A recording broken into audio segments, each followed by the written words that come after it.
Hello, in this video I want to show you how to navigate the interface, this small LED right here on GoPro Hero 11 Mini.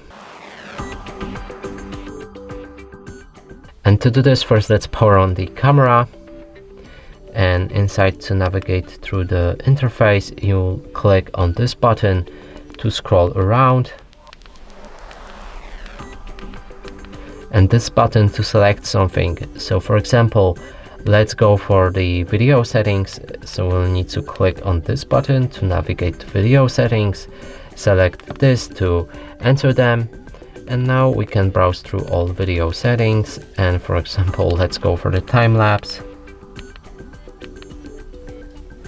and select it with this, and that's how you navigate through this camera. And that's it for this video. Hope you like it. Please consider subscribing to our channel, leave a like and a comment below.